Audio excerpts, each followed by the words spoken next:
This is Lord Maher, and the online version's not available, so folks are reading it from their own books. So here's Marvin starting. Jesus and his inner circle and the Christian mystics all stress purity of the heart. Muhammad and his imams also stress purity of the heart. So did Zarathustra and the Magi's. So did Krishna and his companions and the Vedantists. So does Baba stress purity of heart. Today we shall see what the heart is, what the mind is. Is it only the physical organ that is meant, or something deeper? A Sufi has said, the abode of love is infinitely higher than the domain of the mind. He alone, out of millions and billions of people, can touch and kiss the threshold of the beloved who carries his life in his sleeves. This is a literal translation. What it means is that if you want to see your beloved God, you must go before him with your head in the palm of your hand. It means that the mind can never attain to the one who transcends the mind. So we now understand that God cannot be understood. He is not visible because he is infinitely visible to that eye which has no veil of desires or ego over it. The mind has a dual function, which I have explained at length in God Speaks. The first function is that of thinking. The impressions that lie dormant have to be worked out and appear as thoughts. This thinking function of the mind is known to the Vedantists as man. The second function of the mind includes all feelings and emotions. This is called antakarana, which means the heart. So, what is known as the heart is actually the second functioning of the mind itself. The impressions called sanskaras are spent through both thinking and feeling. In the first functioning of the mind are thoughts of all kinds. In the second functioning of the mind, that is the heart, are feelings and desires. Feelings of joy, pain, disappointment, happiness, shock belong to this antakarana, heart. In sound sleep, the impressions registered in the mind lie in a latent dormant state. We will not discuss dreams now. They have been explained in God Speaks. What wakes you up from sound sleep? The impressions of actions done. These impressions are spent first by thoughts, then by desires, then by actions. So Krishna, in his Gita, said something to the effect that the impressions should be spent only through thoughts. Then no new impressions will be formed. If you cannot do this, then let the impressions be spent through desires, longings, feelings, not through actions. Then new impressions will be formed, but they will not be so deep. If impressions lead to actions, then new and stronger impressions are bound to be formed. This means that the first functioning of the mind is not important insofar as spending impressions is concerned. It is natural. But the second functioning of the mind, which is generally called the heart, is important because it is the seat of desires. And unless the heart is void of desires and feelings, unless the heart is pure and naked, God, who is your innermost self, cannot reveal himself. Is this clear? God is your innermost self. That means that behind this limited body, you have within you energy and mind with both its functions. You, as you, the ego, are also there. Behind all this, imagine God as infinite space. Try to grasp what this means. You have this idea of yourself as body. You feel happy, depressed, hungry, you. This you think to be yourself. But behind this you, There is something that cannot be gotten rid of, even if the body is not there. If both your hands or legs were cut off, you would still exist as you. That means you are not this body. In sound sleep, you are unconscious of your body, but you still exist. So you are not this body. Who then is this you? This you is your innermost self. We must find in our own self this important I. Who am I? I am not this body. Then who am I? I might be energy. But when I do not move, do not act, when I am unconscious, energy does not manifest itself, yet I still exist. So I am not energy. I might be mind, but the same applies here. When I am unconscious in sound sleep and the mind is still, the mind is not functioning, but I still exist. So I am also not mind. Then who am I? Try to grasp this. Let us try to understand what cannot be understood. I am that which is not body, not energy, not mind. In sound sleep, what do you experience? Nothing. That is you. Why? If I am not body, energy, mind, then I am that which has no body, energy, mind. And only sound sleep means that. Only sound sleep answers the question. In sound sleep, you are not body, not energy, not mind, yet the body is there, energy is there, mind is there. Only the consciousness of body, of energy, of mind is not there. I now go back to the first point and return to this later.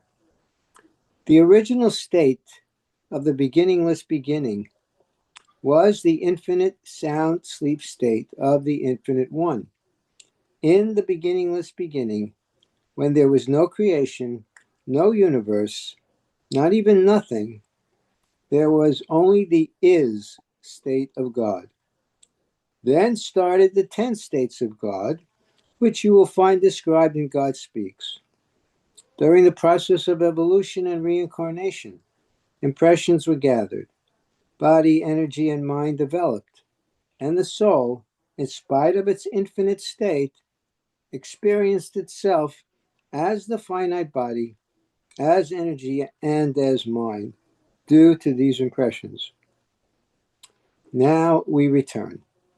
In sound sleep, Malcolm Schloss is not conscious of body, energy, mind, and only Malcolm, as real Malcolm, exists.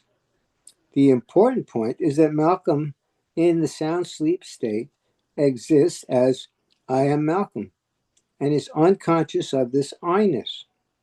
The ego in the sound sleep or absolute unconscious state is called the natural ego. There are three kinds of ego. The first is the natural ego. What wakes you up from sound sleep? The impressions that lie on your mind. They say, Malcolm, wake up. We want to be spent. So Malcolm wakes up and spends the impressions through thinking, desiring, acting. And Malcolm, while spending the impressions, thinks, I am this body. This I is called the false ego. Let us not go too deeply into this. Malcolm, who really is Malcolm and not this body, according to impressions, takes one form after another and goes on spending new impressions. But this is a different chapter. While spending old impressions, new impressions are formed, which also need spending. So ever new forms are taken, according to good and bad impressions. Man, woman, beautiful, ugly, rich, poor, strong, weak, and so forth. They are like different clothes which you alternately wear and discard. All along, this false ego persists. Then comes a time when the impressions grow fainter and fainter, scarcer and scarcer. Eventually, they become so faint that they fade away completely, And when impressions are not there, mind's functioning is stopped. The heart is now naked and pure because there are now no desires, longings, feelings. Yet you are still there. Then the I, void of all impressions, has no bindings, no limits. It now experiences that state which is above mind. The mind is no longer there. It experiences the infinite original state of real I-ness. This ego is called the real ego.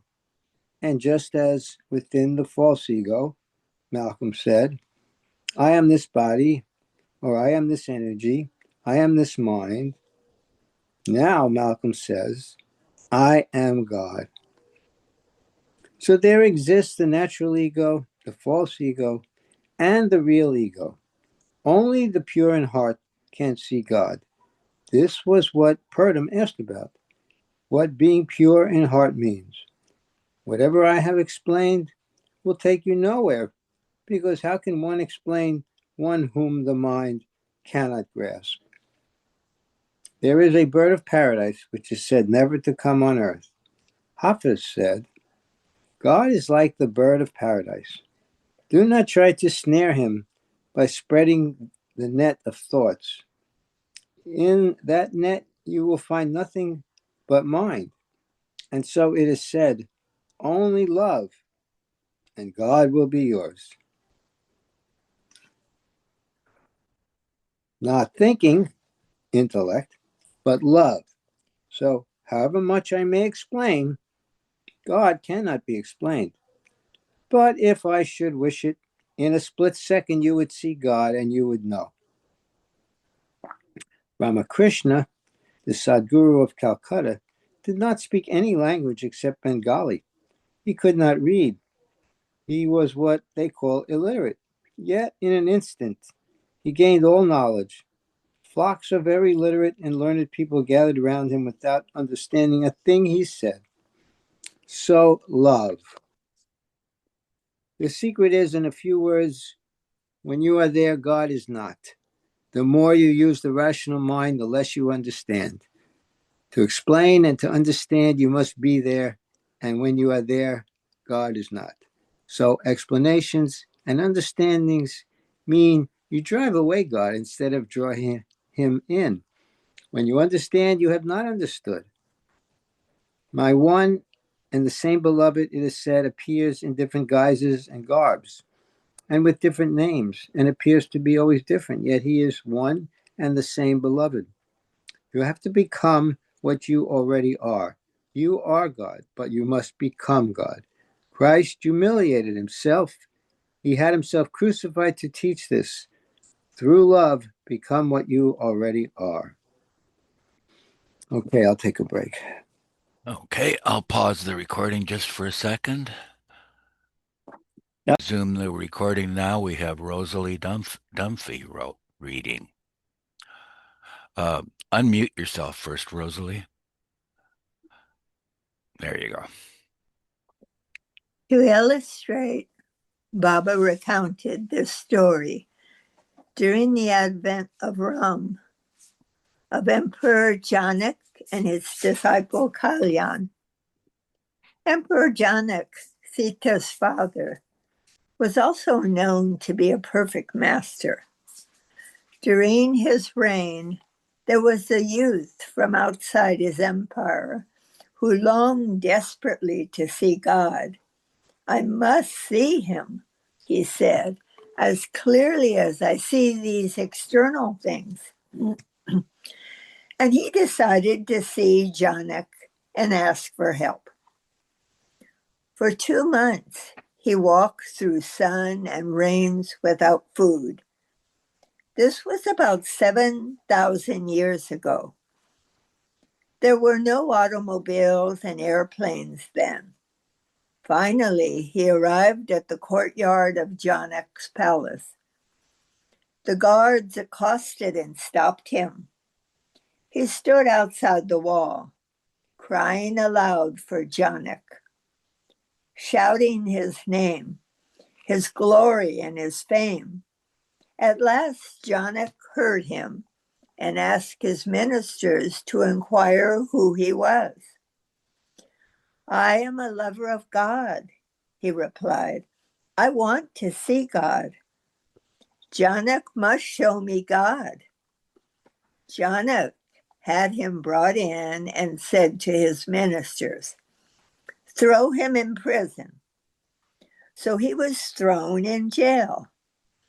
The youth thought, this Janak, who calls himself all-knowing, must know that I am seeking God, yet he sends me to prison. After a few days, during which the youth had no food or drink, Janak ordered him to be brought to audience. Janak saluted him with folded hands and ordered his ministers to give him a bath, to feed him, and to treat him like a prince. The youth was brought to the palace and seated on Janak's throne. Let him enjoy this state for 3 days, said Janak. The youth did not grasp what Janak had in mind, and of course, he did not know how to manage the affairs of state. Poor people came begging, ministers came for advice, but he did not know what to do and so kept quiet. Finally, he appealed to the ministers to ask Janak to free him from this uncomfortable position. Janak came, ordered him to come down from the throne and asked him which he preferred, the life in prison or life on the throne. The boy said, both. They are both prisons, but of different kinds. Janak then directed him to go and to return after 12 years.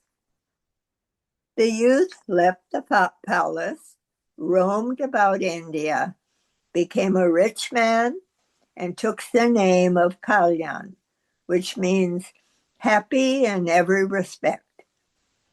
After 12 years, he returned to Janak, this time rich and prosperous. The guards again checked him, asking who he was. I am the rich Kalyan, he said. Janak, on hearing this, sent word for him to go away for a few more years. So Kalyan returned home and in the course of time lost everything that he possessed. After 12 years more, he returned to Janak, who again asked who he was. I am the miserable Kalyan, he replied. Janak then sent him away for 12 more months. During this time, Kalyan started pondering.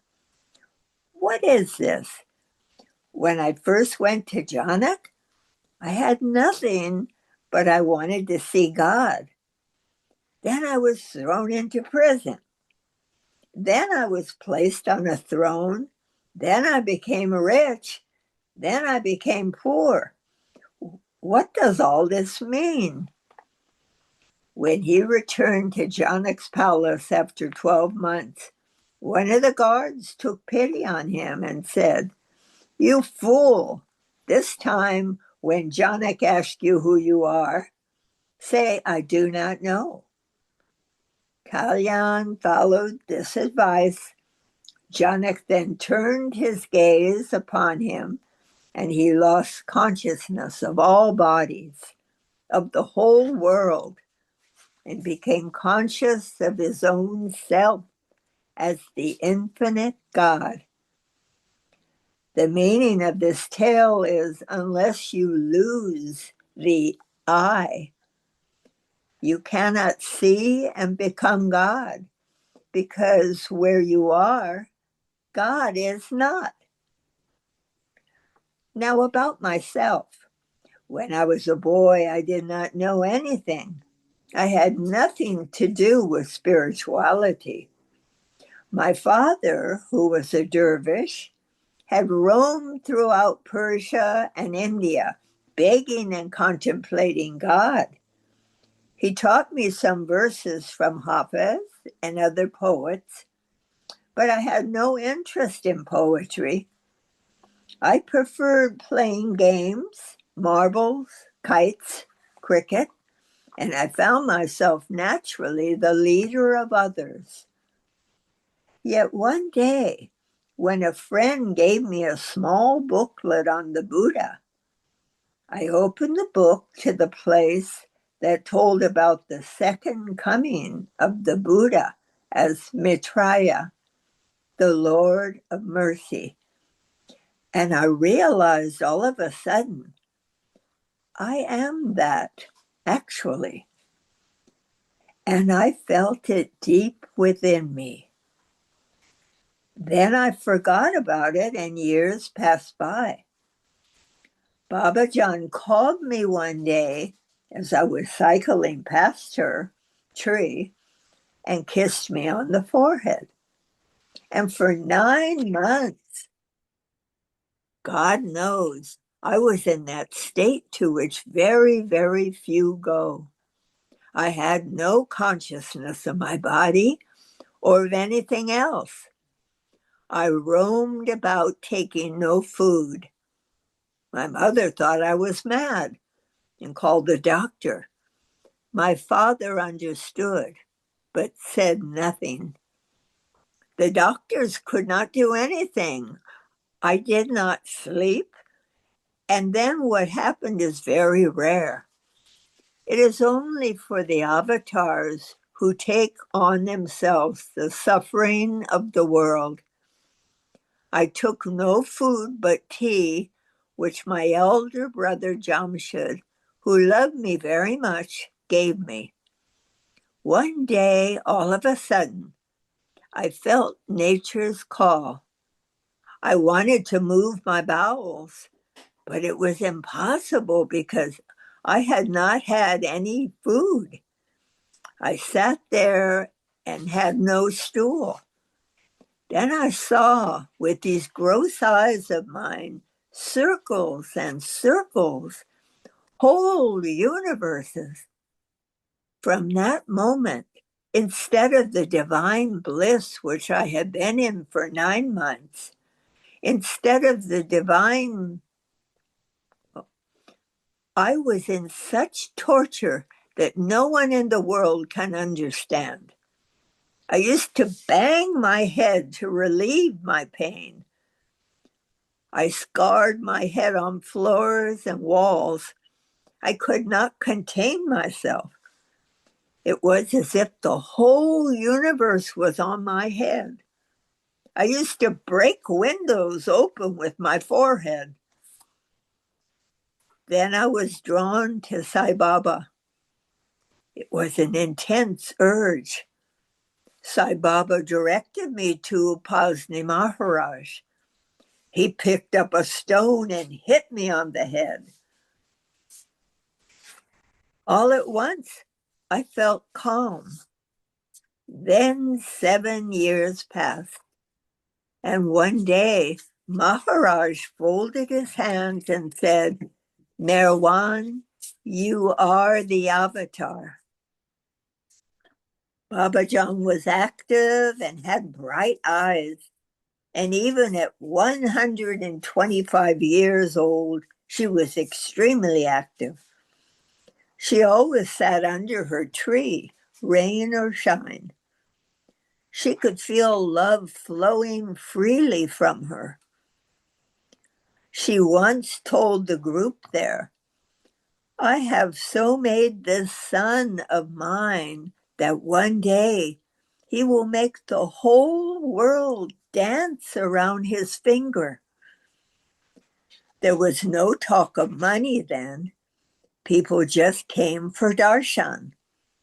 If anyone asked for anything, she got out a stick.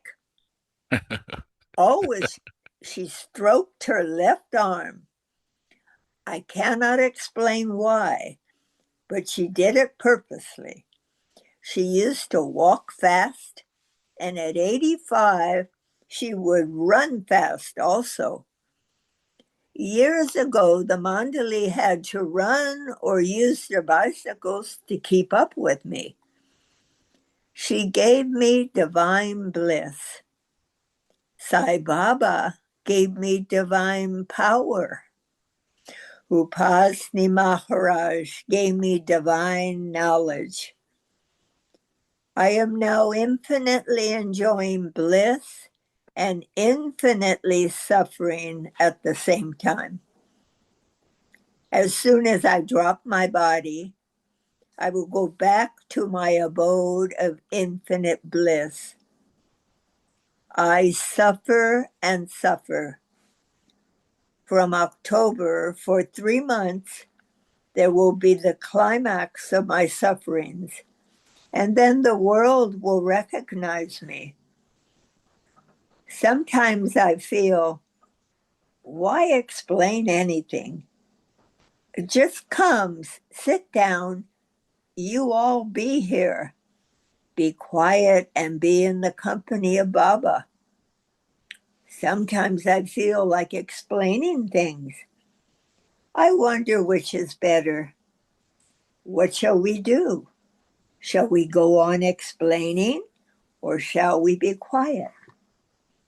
The group was also divided on the subject. So Baba decided that one day he would explain, and the next they should be quiet with him. Baba then stated, your work has to be defined. It has to be practical and yet divine. Practical in the sense that in every life it can be achieved, not just sitting quiet, aloof, renouncing the world. I will give you new and original aspects of the same truth. A form of Zoroastrian prayer is called Kusti. All 4 prayers said that morning say the same thing. Since Babajan kissed me on the forehead, I bow down to my own self. Why? Someone said, because there is nothing else to bow down to. That is my actual, continual experience. What is needed is to become, not only to see. You have to become what you already are. You are God, but you have to know how to become God. Christ humiliated himself. God himself had himself crucified to teach this. Through love, become what you already are. Okay, I'm passing on the baton. Okay, we're resuming the recording, and here's Marvin reading again. Baba came to see the group at Mehrabad the next day, September 18th, at about 10 a.m. He inquired of each about their meditation and then stated, today I will explain about trance and inner sight, samadhi. Trance, which the Sufis term hal and the Vedantists bhav, is just a momentary ecstasy which, in the true spiritual sense, has no great value. During this state of hal, one feels unconscious of his surroundings and of his body, but conscious of an overpowering force of bliss pouring in on his soul. As soon as this bhav ends, he is just his ordinary self. There are 4 types of samadhi, or trance: yoga samadhi, tantric samadhi, nirvikalpa samadhi, and sahaj samadhi. Yoga samadhi and tantric samadhi have no importance spiritually. In them, one feels at peace with everything and everyone, and finally finds his mind still. But as soon as this samadhi is over, he is again his own ordinary self. Most yogis, after this samadhi, feel the strain of illusion even more. It is like intoxication. One feels in harmony with everything for a while, but when the intoxication is over, one gets a headache. So, yoga samadhi and tantric samadhi are like getting drunk. One feels as if oneself is an emperor, as if one could do anything. But as soon as it is over, the stress and strain of life resume. In Nirvikalpa Samadhi, which the Sufis call fana, and which means passing away from selfhood to union with God, the soul identifies itself with God. This samadhi is the real samadhi. Here one becomes God. God's knowledge is his knowledge. God's bliss is his bliss. God's power is his power. God's beauty is his beauty. During this samadhi, he has no consciousness of body, mind, body, energy, mind, universe, but is only conscious of the self as God. Very, very few get this Nirvikalpa Samadhi. It is said after cycles and cycles, one gets fana. This is called fanafila, meaning one who has been made one with God. Very few such persons regain normal consciousness, but one who does regain normal consciousness has Sahaj Samadhi. Sahaj Samadhi is Nirvikalpa Samadhi in action, when one is fully conscious of the universe. Such a one, when he eats, speaks, moves about, plays, or does anything, is enjoying Nirvikalpa Samadhi all the time. He is called a kutub, which in Persian means the center of everything, the pivot, what we name a perfect master. He is now on every plane of consciousness, one with God, even on the level of an ant. And simultaneously, he is functioning in the gross, subtle, and mental worlds. He is above everything. Sahaj Samadhi means effortless oneness. It is as simple as moving the hands or winking the eyelids. Tomorrow, if you remind me, I do not promise, I will tell you how, when thinking of me, you can still do everything you need to do in the world. This is not Sahaj Samadhi, but Sahaj Dhanayan. Even while eating, drinking, working, while looking at motion pictures or attending to your business, you will still feel that Baba is with you. This is Sahaj Dhanayan. Tomorrow, when we play the Indian records, I intend to explain many things, if I am in a good mood. Today, let us keep silence, but at the same time, listen to some English recordings. I am very fond of music, but have not had time to listen recently. The women Mandali made me bring these records. While the records are being played, be here in this room mentally and not elsewhere. Kabir has said, any music is the seventh shadow of that word. And God speaks, I deal with this. As soon as I break my silence, that first word will make your hearts vibrate. The following phonograph records were then played. Marian Anderson, quote, I know the Lord has his hands on me, and I am fancying that heaven is my home. Fritz Kiesler, a selection from The Student, Prince, and Indian Love Call. Richard Crooks, The Song of Songs, and Love Alone. Yama Sumak, Lore of the Unknown Love, and Virgin of the Sun God. Some of the Western men did not especially care for Yama Sumak, but Baba stated, as long as it goes to the highest and goes to the lowest, I like it. It reminds me of my original state. I feel happy.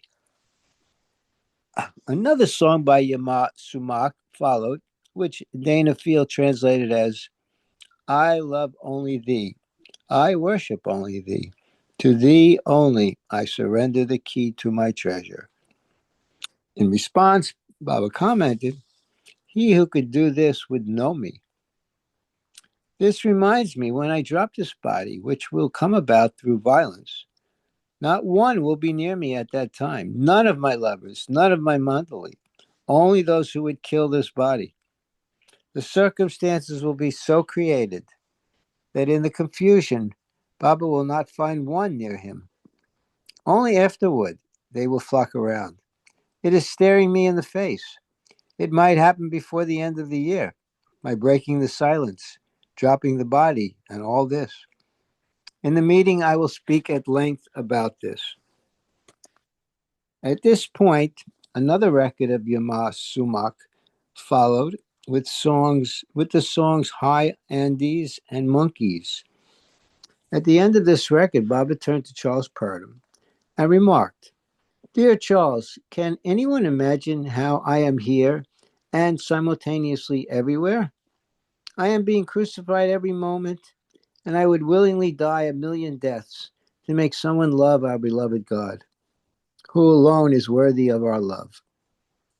Purdom replied that he can imagine, but that is all. Baba asked for another Yama Sumak record, and the songs The Dance of the Winds and The Chant of the Chosen Maidens were played. In the midst of one of these, a card was sent inside to Baba, which read in part, "If I could see you only for a moment, I would be eternally grateful." It was signed H.K. Hitaker, a young Japanese man from Tokyo. He came in and, deeply moved, prostrated himself before Baba. Hitaker had heard of Meher Baba years ago from a Dr. Muir, the head of a theosophical group in Japan.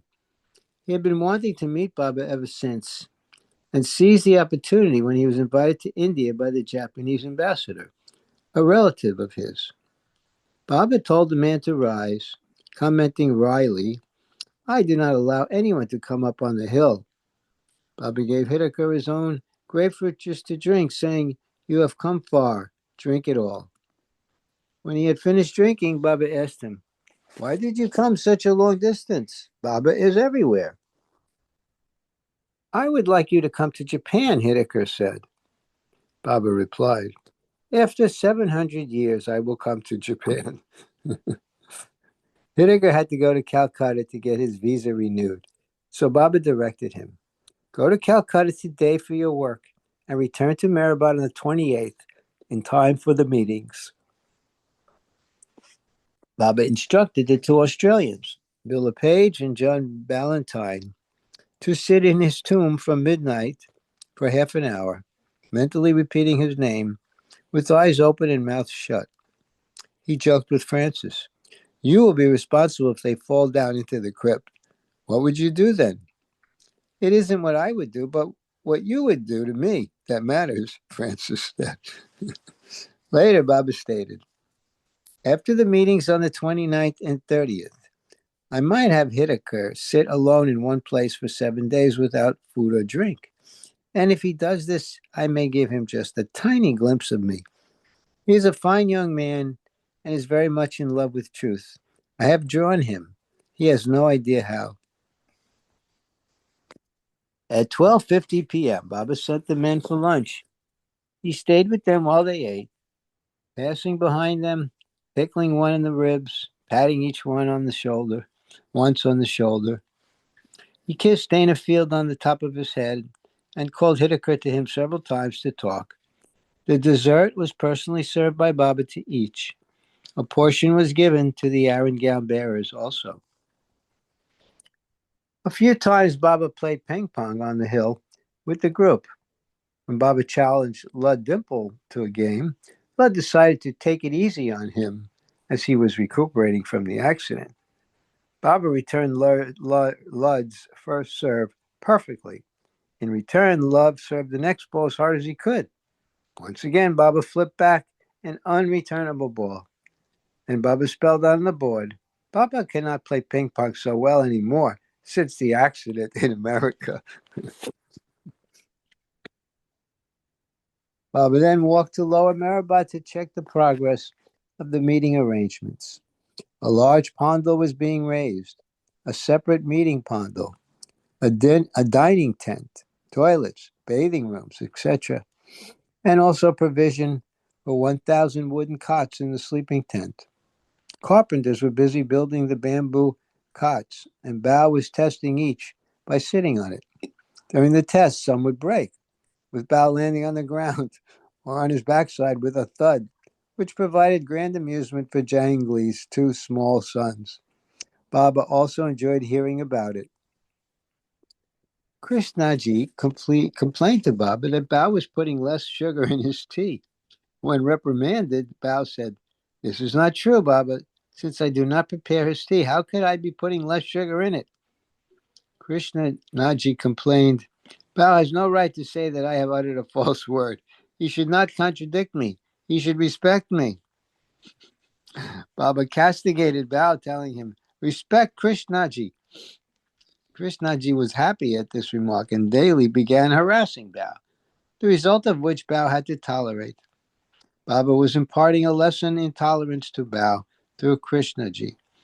Every member of the Mandali has had to pass through such different experiences. Some may question the propriety of such a method, but the truth is that everything Baba does is proper. He who thinks is not so is himself lacking. Thinks it is not so is himself lacking. After overseeing activities in Mehrabad, Baba left for Merazad. The next day, Sunday, September 19th, an event happened on the way to Mehrabad. V.G. Lukhtuki, nicknamed Mama, meaning uncle, age 54, lived near Akbar Press and had first met Baba through Nusirwan Sata at the Mehrabad birthday celebration in 1938. These days, however, Lukhtuki was upset as he had not received a copy of the circular about the forthcoming Mehrabad meetings due to an oversight on Adi's part. He had not had any sleep the whole night, and at 3 a.m. told his wife, Kamlabai, "People from long distances will be coming to Mehrabad, where preparations are underway. Pendu is making so many purchases daily, but Baba has forgotten me." "Why do you go on saying Baba, Baba, Baba?" his wife chided. "Mayor Baba is only for the rich. What love does he have for the poor? Had he cared about you, you would have been invited to his meeting." Thus, in the early hours of the morning, they talked over the matter. Kamlabai used the choicest epithets to criticize Baba. She had no idea how sharp Baba's ears were. 2 hours later, very depressed, Lukhtuki got up and went to work. At 6 a.m., Baba's car stopped near the entrance of their house. Baba went inside, and Erich went to bring Lukhtuki. Kamlabai could not believe her eyes. Was it really Baba, or was she dreaming? Going to the sink, she sprinkled water in her eyes and came back to see. She was pulling her hair, not believing it was true, that Meher Baba stood before her smiling. She kept thinking, how loving he is, who I was abusing just a short while ago. Baba stated, I like the abuse of my lovers more than the praise of sycophants. By this time, Erich returned with Lukhtuki, who went delirious with joy at the sight of his beloved master. He began embracing and patting Baba warmly, and Baba smilingly bore his affections. Husband and wife were so beside themselves, they forgot to offer Baba a chair. Baba embraced them, and Kamlabai wept. Lukhtuki explained about not receiving the circular, and Baba reassured him that he was invited and should attend. Baba then went to Akbar Press, and after meeting the Sata and Damania families there, he proceeded to Mehrabad. At 10:25 a.m., Baba arrived at Upper Mehrabad to spend the morning with the Western men. He stated, Today I have plenty of time. Let us proceed slowly. From tomorrow, I have no time. Baba asked each about his health and then commented, I want you all to be well and strong for the 29th and 30th. I feel funny today. I sometimes cannot describe my feelings. Certain things even I cannot describe. For example, when I was walking up here, I threw stones. Years ago, I used to throw stones. At every step, I would stoop down, pick up a stone, and throw it. I do it now sometimes. Why I do so, I cannot say. What do you think? Divine play? Baba asked the men. What do you feel when I come? Bill LePage said. A funny feeling. Baba didn't understand what he meant and asked, Did you keep your eyes open when you sat for half an hour last night? Yes. What did you feel? My heart pounded all the time, and I could not say your name. What was there to frighten you? I had images of the outside world. John Ballantyne said, I had a feeling that there was no ventilation when the door was closed. I felt nothing. Baba asked if they would do it every night for 7 nights. They said yes. Do not be frightened, he stated. There is nothing to fear. Don't force your attention. Keep awake and do not move. Even if a snake comes by, let it pass by. And love Baba during these half hours. Fear means no love. Think of Baba from the bottom of your hearts. After 7 nights, you will see Baba. Why this fear, Francis? Francis of Assisi and Francis Xavier loved Christ with all their might, and what they suffered none of you can guess. But fear was foreign to them. Do not fear. Love me. Don't be bothered. Think of Baba. Be happy. So from tonight, Francis, Brabazon, see that they sit there and close the door. Baba continued, Francis, you sell all and follow the cross. I am in a peculiar mood. We will have a vague talk and move from one subject to another. I seldom sleep until after 3 o'clock in the morning. When I am in seclusion, the night watchman is called every few minutes until then. When do you all go to sleep? 10 o'clock. Don't let the 2 young men sit tonight, as you have to be up so early. But from tomorrow. Baba gave Lud Dumful some tablets to enable him to sleep, which one of the servants had brought in and given to Baba. You asked about the 7 planes, Baba stated to Malcolm Schloss. Planes mean what? Malcolm answered, states of consciousness. Baba explained at length. This present of yours is gross consciousness. This present of yours is gross consciousness. The gross senses are used, and you have the gross experiences of eating, drinking, and moving about. This is the gross world. It is not the gross plane. Although the consciousness is gross, it is not the gross plane. Manzil means destination or goal. Mukam means place of stay or state. You must differentiate. You are in the gross manzil, and there are innumerable mukam states. Mehrabad is a mukam where you experience with gross senses.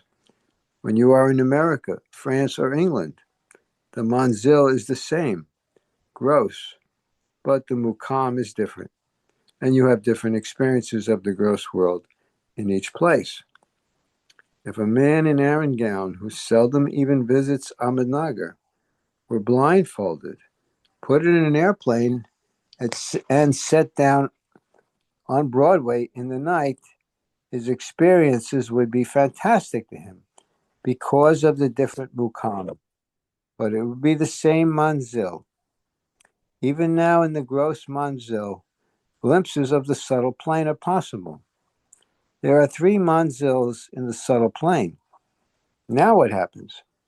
The human being with gross senses experiences the first manzil of the subtle plane in a hazy way because of the gross senses. Because experience of the subtle plane cannot be fully gained except through the subtle senses. The gross experiences are hazy.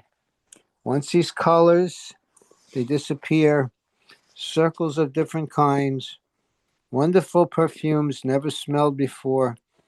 One hears celestial music. One is inspired, but it all disappears. You must understand that all manzils, all mukams, and all these experiences are illusions. Only God is real. That is a fundamental fact. When the soul, through its Herculean efforts or by grace of a guru, not a perfect master, gets into the first plane, it does mean that it enters another sphere. The soul's consciousness is raised, and it can use its subtle senses fully. What was smelt, heard, and seen temporarily is now smelt, heard, and seen continually. It is now in the first manzil of the subtle world. We call it world because just as the gross world has innumerable mukams, so has the subtle world.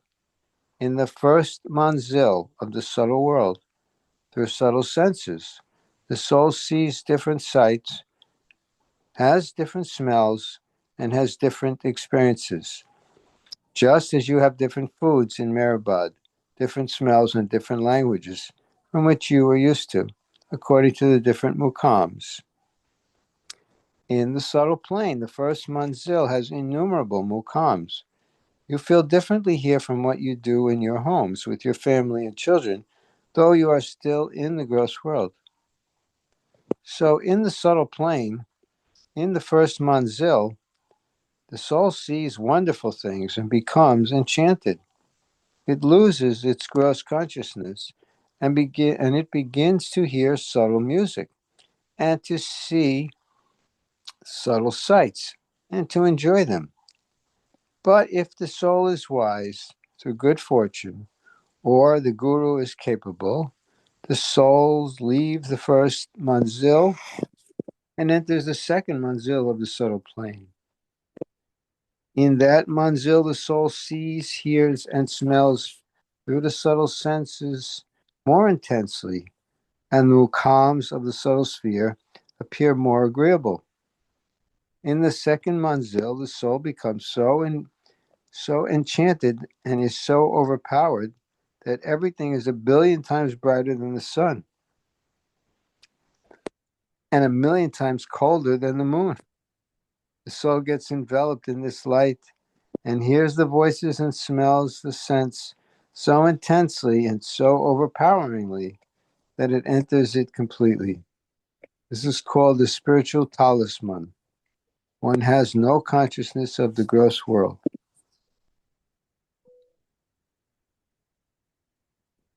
If the guru is not capable, and if its past impressions do not allow it to proceed, the soul drops the body, takes another form, and comes back in the same state of consciousness. Yet it is pure illusion. If the guru is adept, he advances the pilgrim, and the third manzil is reached. Consciousness is still subtle. The mukams are the same mukams. The subtle senses are now in the most intense phase. But the innumerable sights and sounds of the innumerable mukams do not overpower the soul.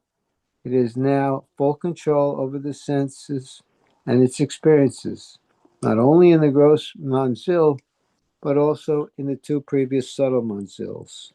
It is now energy personified. All this is dealt with in God Speaks. The soul still has its gross body and is still in the gross world, but functions simultaneously in the subtle world. It uses its gross and subtle senses simultaneously. The Francis were in the third manzil of the subtle world and at the same time experiencing the mukams of the third manzil. He would have gross and subtle conscious simultaneously. He would have infinite energy under his control in the gross world. Yet our poor Francis would still be an illusion.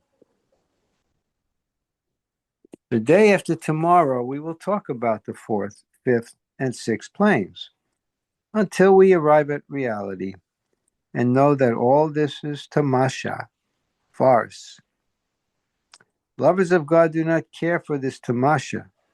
Yogis of the first manzil of the subtle plane can stop their pulses or live underground or raise their gross bodies in the air or even live for 500 years, but it is all illusion and air and farce.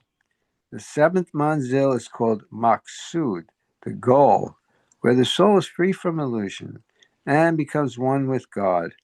I will make it clear when we come to the seventh manzil that all is within you. All manzils, all mukams are within you. When you walk outside this room, you see the surrounding country. Why? Because you have projected it out of yourselves. Being in God, you are the producers of all phenomena, and you get entangled in the phenomena. Bidul says, we produce everything and become the slaves of that which we are the masters. When we breathe, we do not pay attention to breathing. It is automatic, as in sound sleep. Breathing is our constant companion, but we do not pay attention to it. As when we put on pajamas and go to sleep without paying attention to the clothes, and in the morning take off the pajamas and put on our daytime clothes without paying attention to them, except for a moment or two. So I am with you all the time, but you do not pay attention. How to pay attention? I may explain another time. You cannot feel me because I am still there all the time. I will show you how to feel me all the time. Okay, let me take a break. Okay, thank you. We'll stop the recording here. Yeah, I think it's time.